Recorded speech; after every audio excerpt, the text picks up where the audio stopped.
What if I told you na sa paningin ng katawan mo, walang pinagkaiba ang isang bowl ng kanin at 6 na kutsarang asukal? Lahat tayo umiiwas sa matamis para hindi tayo tumaba at hindi antukin sa hapon. But you're still crashing at 2 p.m. Bakit? Because you're ignoring the actual science. It's not about avoiding carbs. It's about the speed of digestion. Hi, I'm Laverne, a dietitian, and here's the plot twist. Simple carbs like white pasta, white rice, and white bread ay wala ng nutrients. Pag kinain mo to, they act like a paper in a campfire. Nagliliyab agad, kaya sobrang bilis mag-spike ang sugar mo. And what goes up quickly must crash violently. At yun ang twist. Kaya ka inaantok at pagkalipas ng ilang oras, gutom ka na naman. Pero paano kung kumain ka ng carbs para hindi ka gutumin? Enter complex carbs dahil mayaman sila sa fiber. Your body has to work overtime to break them down. Parang makapal na kahoy sa campfire. Slow burn. Continuous ang energy release. And literally, it blocks your sugar cravings. Gusto mong malaman kung anong mga healthy carbs? Ang secretly simple at which ones ang complex. Comment complex kung naintindihan mo. Click the link in my bio if gusto mo nang ma-master yung macronutrient proportions mo. You don't need to starve yourself. Tandaan mo lang,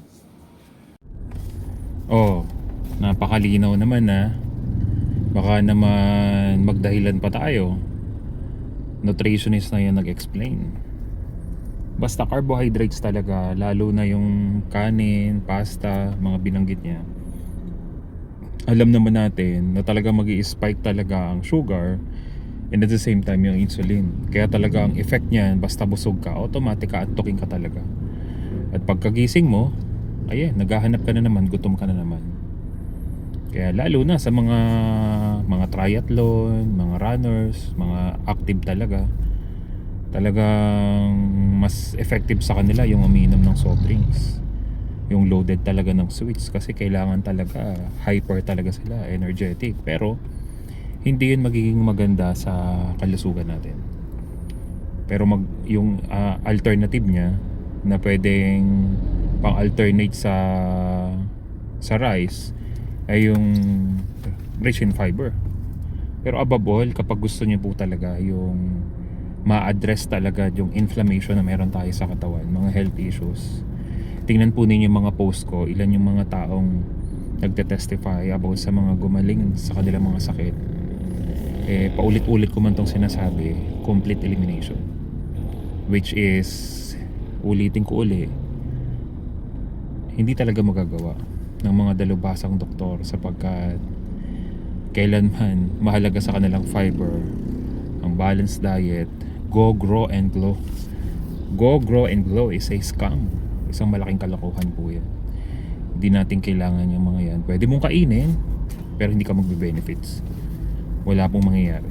Kaya kapag gusto po nyo stable, all kinds of meat pwede mong kainin, at mag-shift po yung pinaka-fuel po ninyo into ketones adapted fat fuel ang mangyayari. Kaya talagang hindi ka nagkikrave, busog ka na agad. At ang pinaka-the best po niyan, napakagaan ng pakiramdam. Basta iba, maniwala po kayo, kapag susubukan ninyo yung carnivore way of eating, iba yung saya, magaan ng pakiramdam, no cravings, clear yung yung mentality mo, clear mind.